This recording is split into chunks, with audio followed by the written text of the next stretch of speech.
Hello and welcome back to the underdogs Acharya. तो अब देखते हैं कि नेपाल में मोनार्की के प्रति इतना प्यार क्यों है। वहां के राजा को क्यों वापस लाना चाहते हैं, थोड़ी सी नेपाल की हिस्ट्री जानते हैं। तो before we move forward, here is a little something about me. मेरा नाम है राव अनूप सिंह और मैंने 2023 में यूपीएससी का इंटरव्यू दिया था। उसके अलावा मैं 5 बार यूपीएससी का प्रीलिम्स क्लियर करके मेंस के लिए अपीयर कर चुका हूं और 3 बार स्टेट पीसीएस का प्रीलिम्स क्लियर करके मेंस के लिए अपीयर कर चुका हूं। पहले मैं स्टेट बैंक ऑफ इंडिया में असिस्टेंट मैनेजर होता था। उससे पहले मैं एयर इंडिया जब गवर्नमेंट कंपनी होती थी तो उसमें भी असिस्टेंट कंट्रोलर की पोस्ट पे काम करता था। उसके अलावा मैं पिछले 9 साल से यूपीएससी कोचिंग इंडस्ट्री में एक्टिव हूं और मैंने अलग-अलग भूमिकाओं में अलग-अलग इंस्टीट्यूट्स में काम किया है। I also used to be a UPSC mentor at study IQ IAS. उसके अलावा ये सब एग्जाम्स हैं जो मैंने क्लियर किए हैं, आप पॉज करके पढ़ सकते हैं। ज्यादा टाइम नहीं वेस्ट करेंगे, लेट्स मूव फॉरवर्ड। तो हम शुरू करेंगे साल 1846 से, जब इंडिया में ब्रिटिशर्स का रूल था। तो उस टाइम पे नेपाल में थी एक राणा ओलिगार्की। ओलिगार्की होती है जब कई सारी फैमिलीज मिलकर रूल करते हैं। तो ये एक ऐसा टाइम था नेपाल की हिस्ट्री में जब ये जो राणा लोग थे ना, ये प्राइम मिनिस्टर थे वहां के किंग के। तो इन्होंने, ये लोग एब्सोल्यूट पावर एंजॉय करते थे और किंग को सिर्फ एक फिगर हेड बना दिया था। इंडियन हिस्ट्री में अगर हम देखें तो पेशवास थे जो, वो प्राइम मिनिस्टर्स थे इसी तरह। बट इंडियन हिस्ट्री में पेशवास जो थे वो एक फोर्स फॉर गुड थे। बट यहाँ पे राणा ओलिगार्की जो है एक तरह से विलन की तरह देखी जाती है। तो इसका अगर हम एक सिंपल ब्रेकडाउन करें तो वहां पे मैसेकर हुआ था, कोर्ट मैसेकर 1846 में, जहां पे जंग बहादुर राणा ने राइवल जो मंत्री वगैरह थे राजा के, उनको मार के सत्ता हथिया ली थी और खुद को प्राइम मिनिस्टर डिक्लेयर कर दिया था पूरी लाइफ के लिए। और ही एंश्योर्ड कि अब ये जो प्राइम मिनिस्टर की पोस्ट है ना, ये हेरिडेटरी होगी और राणा फैमिली में मेरे बाद मेरे बेटे को और उसके बाद उसके बेटे को मिलेगी। तो अब क्या हुआ कि राजा के पास कोई रियल पावर नहीं बची और जो राणा प्राइम मिनिस्टर थे वो आर्मी, ट्रेजरी और एडमिनिस्ट्रेशन सब कुछ कंट्रोल करते थे। तो एक तरह से उनकी फैमिली की डिक्टेटरशिप बन गई थी नेपाल में, यानी कि ओलिगार्की। ओके। अब इनकी पॉलिसीज थी कि नेपाल को बाकी दुनिया से आइसोलेटेड रखते थे। अपनी खुद की वेल्थ और लग्जरी को ये लोग प्रायोरिटाइज करते थे, जनता जाए भाड़ में। और लोगों की एजुकेशन को और या industry, employment opportunity, social reforms, इन सब को ये नेग्लेक्ट करते थे, जिसकी वजह से नेपाल बैकवर्ड रहता है। और ये एज ओल्ड तरीका है, अगर कोई भी रूलर एक देश पे अपना और अपने आने वाली पीढ़ियों का राज रखना चाहेगा ना, तो वो उस देश को जानबूझ के बैकवर्ड रखेगा। ओके। अब राणा समझदार भी थे जो प्राइम मिनिस्टर थे, तो ये ब्रिटिश के साथ क्लोज टाइज मेंटेन करके रखते थे और वहां से गुरखा सोल्जर्स को भेजते थे ब्रिटिश की आर्मी में सर्व करने के लिए। और यही गुरखा सोल्जर्स थे जिन्होंने 1857 के रिवोल्ट को दबाने में ब्रिटिश की हेल्प की थी, जलियांवाला बाग में फायरिंग की थी और वर्ल्ड वॉर्स में भी ब्रिटिश की तरफ से लड़े थे। अब पब्लिक पे क्या इम्पैक्ट हो रहा था कि ऑर्डिनरी नेपाल के जो लोग थे उनके पास कोई अधिकार नहीं थे, टैक्सेशन बहुत ज्यादा था, कोई सड़कें, हॉस्पिटल वगैरह कुछ नहीं थे, इंफ्रास्ट्रक्चर के नाम पे नीलबटे सन्नाटा, और गरीबी बहुत ज्यादा थी। डेमोक्रेसी और रिप्रेजेंटेशन तो मतलब शायद किसी को पता ही नहीं था कि कुछ होती भी है। अब क्या होता है कि 1950-51 में जब इंडिया आजाद हो गया था, तो इंडियन गवर्नमेंट की मदद से नेपाल में इन राणाज के खिलाफ, इन प्राइम मिनिस्टर्स के खिलाफ एक मूवमेंट शुरू होता है। लोग दुखी थे कि भाई करप्शन है इतना ज्यादा और ये जो लोग हैं ये बहुत ही अल्ट्रा लग्जरी में जी रहे हैं और हम भूखे मर रहे हैं। ना कोई एजुकेशन है, ना हेल्थ है, ना इंडस्ट्री है। आप इन चीजों को ना ध्यान रखना, ये चीजें आज भी सेम है नेपाल में। ओके। और ये कब 1846 से सेम चली आ रही है। ओके, मतलब राणा से डेमोक्रेसी आ गई, डेमोक्रेसी से मोनार्की आ गई, मोनार्की से फिर डेमोक्रेसी आ गई, नक्सलवाद आ गया, बट ये जो अंडरलाइंग प्रॉब्लम्स है ना, ये आज भी वहां पे सेम है। ओके। हाई टैक्सेस थे, गांवों में पॉवर्टी थी, और बट क्या होता है कि इंडिया की आजादी के बाद इंडिया से इंस्पिरेशन लेके और इंडियन गवर्नमेंट की सपोर्ट से वहां पे डेमोक्रेटिक मूवमेंट्स का जो इन्फ्लुएंस है वो बढ़ना शुरू होता है नेपाली लीडर्स में। और वहां पे नेपाली कांग्रेस पार्टी बनाई जाती है अंडर विश्वेश्वर प्रसाद कोइराला, जो कि अपनी इंडियन एक्सप्रेस थी मनीषा कोइराला, इनके ग्रैंडफादर थे। और ये एक रेवोल्यूशन लॉन्च करते हैं राणाज के इन प्राइम मिनिस्टर्स के खिलाफ।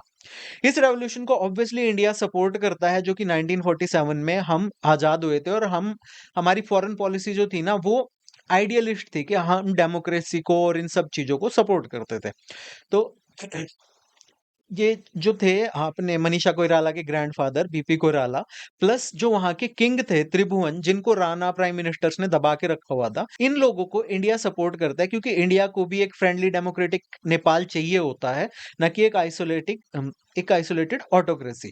और इंडिया भी और नेपाल जो है वो इंडिया की ज्योग्राफी और जियोपॉलिटिक्स के हिसाब से भी और इंडिया की सिक्योरिटी अगेंस्ट चाइना के लिए भी क्रूशियल था, सो इंडियन गवर्नमेंट इनको सपोर्ट करती है। तो इसका आउटकम क्या होता है कि वहां पे रिप्रेशन होता है, तो वहां के जो किंग त्रिभुवन है वो इंडिया में आ जाते हैं 1950 में। राणा जो प्राइम मिनिस्टर उनको डिनाउंस करते हैं कि भाई ये फर्जी में बैठे हैं, इनका कोई वो नहीं है, और फिर वापस जाते हैं 1951 में इंडिया की हेल्प के साथ। फिर वहां पे रेवोल्यूशन क्रिएट किया जाता है, ये जो होते हैं प्राइम मिनिस्टर राणाज ये अपनी हेरिडिटरी पावर खो देते हैं और वहां पे एक कॉन्स्टिट्यूशनल मोनार्की एस्टेब्लिश की जाती है। कॉन्स्टिट्यूशनल मोनार्की जैसे यूके में है कि इंडिया में जैसे प्रेसिडेंट होता है उसकी जगह पे किंग होगा, बट बाकी पार्लियामेंट वगैरह सब होगा और इलेक्शंस भी होंगे। ओके, तो डेमोक्रेसी वहां पे प्रॉमिस की जाती है। फिर 1959 में नेपाल में पहला डेमोक्रेटिक इलेक्शन होता है। ओके, और इसमें पहली एक गवर्नमेंट बनती है और Nepali Congress party led by Manisha Koirala's grandfather BP Koirala एक बिग मेजोरिटी से वहां पे जीतते हैं। और लोगों को उम्मीद मिलती है कि अब लैंड रिफॉर्म्स होंगे, एजुकेशन आएगी और इकोनॉमी का मॉडर्नाइजेशन होगा। और लोगों को ये उम्मीद इसलिए थी क्योंकि पहली बार आम नेपाल के लोगों ने वोट किया था और वो अपने साइड में पड़ोस में इंडियन डेमोक्रेसी को एक एग्जाम्पल की तरह देख रहे थे। बट स्टोरी में ट्विस्ट आ जाता है। यहाँ पे जो किंग त्रिभुवन थे जिनकी इंडिया ने हेल्प की थी, ये वाले, इनका बेटा जो है वो किंग बनता है 1960 में। ओके, एंड किंग बनते ही उसके मन में आता है कि भाई ये क्या इलेक्शन फिलेक्शन पार्लियामेंट, हम तो राजा हैं और हम ही राज करेंगे। तो दिसंबर 1960 सिर्फ 18 महीने हुए होते हैं इलेक्शंस को हुए, किंग महेंद्र जो है वो एक कू स्टेज कर देता है और बीपी कोइराला को करप्ट और इनएफिशिएंट बता के जेल कर देता है। ओके, और कहता है कि डेमोक्रेसी जो है इसने इंस्टेबिलिटी क्रिएट की है और इलेक्टेड गवर्नमेंट को डिसमिस कर देता है और पॉलिटिकल पार्टीज को बैन कर दिया जाता है। और एक नया सिस्टम यहाँ पे इंट्रोड्यूस होता है जिसको कहते हैं पंचायत सिस्टम, जो कि 1961 में आता है। अब पंचायत से गांव वाली पंचायत वही है, बट थोड़ा डिटेल में। और इसको जो ये किंग होते हैं ये कहते हैं कि ये एक पार्टीलेस डेमोक्रेसी है। Okay, partyless democracy. तो अब देखते हैं कि पंचायत एरा क्या था, ये जो 1961 से 1990 तक चला। और इसका स्ट्रक्चर ये था कि एक 4 टियर सिस्टम था, जैसे इंडिया में 3 टियर की पंचायत होती है, ऐसे पहले विलेज की पंचायत होती थी, उसके ऊपर डिस्ट्रिक्ट पंचायत इन नेपाल में, उससे ऊपर जोनल पंचायत और फिर एक राष्ट्रीय पंचायत जिसको वो नेशनल पार्लियामेंट कहते थे। इलेक्शंस होते थे विलेज लेवल पे, बट कैंडिडेट्स जो हैं वो पॉलिटिकल पार्टीज को बिलोंग नहीं कर सकते थे, सबके सबको इंडिपेंडेंट होना जरूरी था क्योंकि पॉलिटिकल पार्टीज को अबॉलिश कर दिया गया था। और ये कहा जाता है कि इन रियलिटी ये जो इंडिपेंडेंट कैंडिडेट्स होते थे ये राजा के ही लॉयल होते थे। किंग जो होता था वो सुप्रीम होता था इस पंचायत सिस्टम के under and he used to control army, judiciary and budget. और जो राष्ट्रीय पंचायत होती थी, जो वहां का नेशनल लेजिस्लेचर होता था इक्वल टू पार्लियामेंट, वो किंग की अथॉरिटी को चैलेंज नहीं कर सकता था। अब यहाँ पे नेशनल आइडेंटिटी और नेशनल स्लोगन्स दिए गए एक कंट्री बिल्डिंग के लिए, नेशन बिल्डिंग के लिए, एक राजा एक भेष एक भाषा, one king one dress one language. और पंचायत जो रिजीम थी इन्होंने प्रमोट किया कि हिंदुइज्म जो होगा वो स्टेट रिलीजन होगा, गुड। नेपाली जो है वो लैंग्वेज होगी, ऑफिशियल लैंग्वेज, सही है, अंग्रेजी नहीं अपनाई। और जो लॉयल्टी होगी, जो राजा के प्रति सबकी लॉयल्टी होगी, और इससे कुछ सर्कल्स में एक रिजेंटमेंट क्रिएट होगी, एक नफरत क्रिएट होगी कुछ लोगों में। अब इसका ऑपोजिशन किया गया क्योंकि पॉलिटिकल पार्टीज पे तो बैन लगा दिया गया था 1960 वर्ड से 1960 से। तो Nepali Congress leaders including BP Koirala या तो वो जेल हो गए या वो भाग के इंडिया आ गए या उनको निकाल दिया गया इंडिया के, निकलो यहाँ से। और बट जो कम्युनिस्ट लीडर्स थे ना वहां के, वो अंडरग्राउंड वो ग्रुप होना शुरू करा और उन्होंने एक पार्टी बनाई, कम्युनिस्ट पार्टी ऑफ नेपाल। अब ये नेपाल की हिस्ट्री में बहुत बड़ा रोल प्ले करती है, बहुत ब्लड शेड करती है, बहुत बुरा हाल करती है। अब जो किंगडम है वो रिप्रेशन शुरू करते हैं, student leaders, union workers, activists वगैरह इन सबको अरेस्ट किया जाता है, प्रेस पे सेंसरशिप इम्पोज की जाती है। फिर 1972 में किंग बीरेंद्र जो है वो आते हैं। ओके, तो अब ये किंग महेंद्र का सन है, जो ऊपर वाला पंचायत सिस्टम वाले किंग थे। और 1980 में आके एक रेफरेंडम करवाते हैं, लोगों की राय पूछते हैं कि भाई तुमको पंचायत सिस्टम चाहिए या हम पार्लियामेंट्री डेमोक्रेसी लेके आए वापस। ओके, तो उस रेफरेंडम में 55% जो लोग हैं वो कहते हैं कि हमें पंचायत सिस्टम चाहिए। बट क्रिटिक्स का कहना है कि ये वोट जो है ये रिग्ड था। अब कुछ रिफॉर्म्स भी ऐड किए जाते हैं इस रेफरेंडम के बाद, क्योंकि पंचायत सिस्टम ही कंटिन्यू होता है 55% वोट से। बट रिफॉर्म्स ऐड किए जाते हैं। ओवरऑल स्ट्रक्चर जो है वो अब भी मोनार्कल रहता है।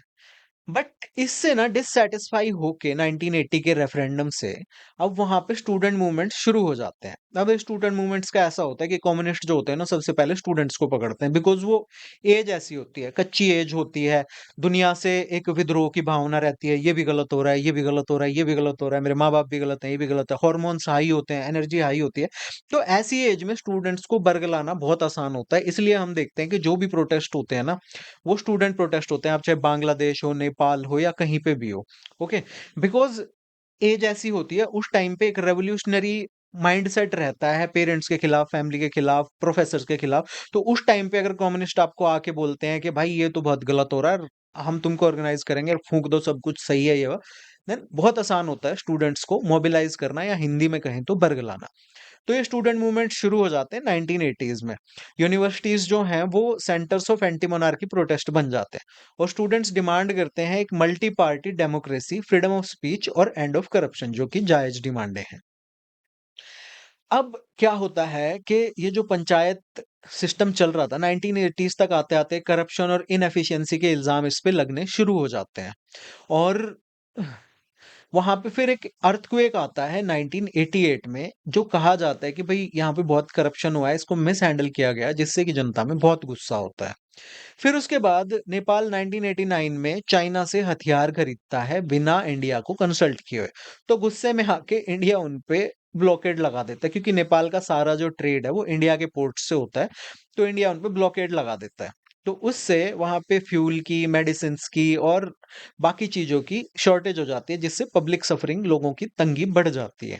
और इससे जो वहां के आम लोग थे, कहा जाता है कि वो भी पॉलिटिकल प्रोटेस्ट को ज्वाइन करते हैं किंग के अगेंस्ट। और 1990 में वहां पे होता है पहला जन आंदोलन, पीपल्स मूवमेंट, जो कि मैंने कहा था ना, आगे बताऊंगा जन आंदोलन क्या है। तो इस जन आंदोलन में एक ब्रॉड बड़ी सी अलायंस बनती है, जिसमें एक होती है नेपाली कांग्रेस, दूसरा होता है यूनाइटेड लेफ्ट फ्रंट, जिसमें वहां के कम्युनिस्ट ग्रुप्स होते हैं, including communist party of Nepal. अब ये लोग nation wide strike, rally, demonstration, violence, ये सब ऑर्गेनाइज करते हैं। तो सिक्योरिटी फोर्सेस जो है वहां की, वो गोलियां चलाती हैं प्रोटेस्टर्स पे, और बहुत सारे लोग मारे जाते हैं। मैंने कहा था ना कि नेपाल में प्रोटेस्ट की हिस्ट्री और वायलेंस की हिस्ट्री कोई नई बात नहीं है। अब ये जो मास मूवमेंट होते हैं, ये वो जो किंग बीरेंद्र को फोर्स करते हैं कि वो कॉम्प्रोमाइज करे। तो 1990 में एक नया कॉन्स्टिट्यूशन लाया जाता है, जिसको किंग बीरेंद्र जो है वो एक्सेप्ट कर लेते हैं। और नेपाल एक मल्टी पार्टी डेमोक्रेसी बन जाता है। India is also a multi party democracy, और एक कॉन्स्टिट्यूशनल मोनार्की बन जाता है। यानी कि अब से किंग की जो पावर्स हैं वो अनलिमिटेड नहीं रहेंगी, वो यूके की तरह हो जाएंगी कि किंग एक सेरेमोनियल हेड होगा, वो जो पार्लियामेंट डिसीजन लेगा वो किंग को मानने पड़ेंगे। और पॉलिटिकल पार्टीज जैसे कि Nepal Congress and communist party of Nepal, ये दोबारा से ओपन पॉलिटिक्स में आ जाती है 1990 में। इन पे बैन कब लगा था, रिमेंबर? जब पंचायत सिस्टम शुरू हुआ था 1960 में। अब आगे क्या होता है कि ये डेमोक्रेटिक इरा जो है ना, ये 1990 से 1996 में ही अपनी सारी हवा खो देता है। 1991 में इलेक्शंस होते हैं, डेमोक्रेसी स्टार्ट होती है पीपल्स मूवमेंट के बाद, और एक नया कॉन्स्टिट्यूशन आता है। मैंने आपको बताया मल्टी पार्टी डेमोक्रेसी होती है, और इसमें ये लीडर होते हैं गिरिजा प्रसाद कोइराला, जो पहले बीपी कोइराला थे, मनीषा कोइराला के ग्रैंड फादर, ये उनके बेटे, और ये मनीषा कोइराला जो अपनी एक्ट्रेस हैं उनके फादर है। वो मेजोरिटी से जीतते हैं और वहां के प्राइम मिनिस्टर बन जाते हैं। बट अब डेमोक्रेसी में प्रॉब्लम्स आनी शुरू होती हैं वहां, क्योंकि वहां के सिस्टम और बहुत जो होते हैं ना, बहुत ही वीक और अनस्टेबल होते हैं। तो वहां पे इंस्टीट्यूशनल प्रॉब्लम्स आनी शुरू हो जाती हैं। गवर्नमेंट्स बार बार बदलती हैं, क्योंकि पार्टीज में आपस में राइवलरी होती है, मेजोरिटी नहीं मिल पाती किसी पार्टी को। आयाराम गयाराम बहुत चलता है वहां पे, एमएलए खरीद बेच, जो कि अब भी वहां पे प्रॉब्लम है, सेम अंडरलाइंग प्रॉब्लम्स चल रही हैं। करप्शन बढ़ता है, क्योंकि कमजोर डेमोक्रेसी होगी, इंस्टीट्यूशंस वीक होंगे, तो ये सब प्रॉब्लम्स होती है। ओके, और लोगों का ट्रस्ट डेमोक्रेसी में फिर से खत्म हो जाता है। तो लोगों को यही याद आता है कि जो 30 साल किंग का रूल था दैट वाज स्टेबल। अब ये रोज-रोज प्राइम मिनिस्टर चेंज हो रहे हैं, रोज चेंज हो रहे हैं, कुछ हो नहीं रहा है। एंड देखो मोनार्की स्टेबल थी तो इन्वेस्टमेंट भी आ रही थी, सब कुछ हो रहा था। लोगों को जॉब मिल रही थी। ओके, वो बेशक डेमोक्रेटिक प्रिंसिपल्स पे खरे नहीं उतर रहे कि हाँ, वहाँ पे एक ही बंदे के पास बहुत ज़्यादा पावर है, किंग ही आर्मी को कंट्रोल कर रहा है, जुडिशरी को कर रहा है, सब है, राइट्स कम है। बट जो आम आदमी है, जो खेत में काम कर रहा है या कोई लड़का जॉब ढूंढ रहा है, उसको ये लग रहा था कि हाँ, बार-बार गवर्नमेंट चेंज नहीं हो रही, तो मुझे जॉब मिल रही है, पॉलिसीज़ में स्टेबिलिटी है, मुझे जॉब मिल रही है, पीस है, वॉयलेंस नहीं हो रहा है। सो वो नॉस्टैल्जिया है जो आज भी वहाँ के लोगों को याद आता है। तो बहुत सारे पॉलिटिकल लीडर्स, अब ये जितने भी पॉलिटिकल लीडर्स थे जो ये नई डेमोक्रेटिक गवर्नमेंट बनी, ये सब या तो हाई कास्ट से बैकग्राउंड कर वो बिलोंग करते थे या शहरों से आते थे।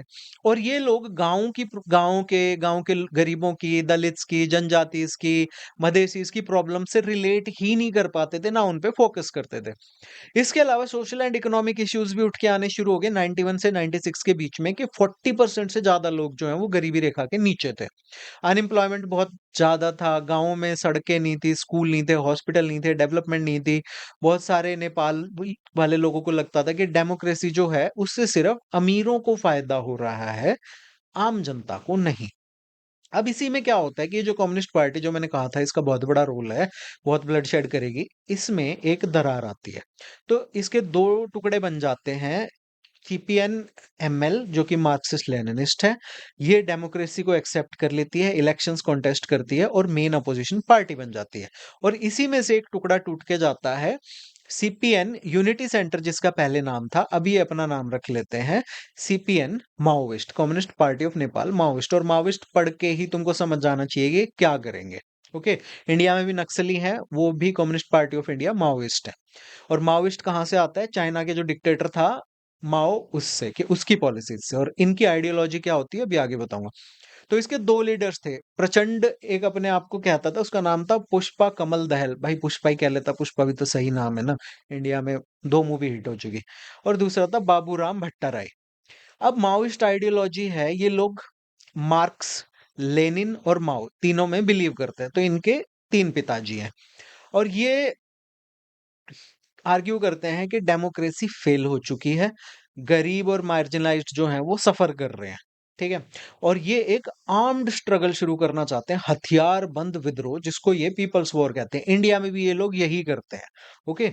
और यहाँ पे भी इनका एम यही है कि हम डेमोक्रेसी को ओवरथ्रो कर दें। वहां पे इनका एम था मोनार्की, बट एक्चुअल में जो कम्युनिस्ट होते हैं उनका काम ये होता है कि किसी भी तरीके से आप जो एग्जिस्टिंग इंस्टीट्यूशंस हैं, एग्जिस्टिंग गवर्नमेंट है, एग्जिस्टिंग स्टेट है, उसको वीक करो। अगर आप प्रोटेस्ट से नहीं कर पा रहे हो तो आप वायलेंस से करो। जब आप उसको वीक करोगे तो आम जनता परेशान होगी, एंड देन आप अपने आप को उस आम जनता के सामने एज एन अल्टरनेटिव पेश करो ताकि आप पावर ग्रैब कर पाओ।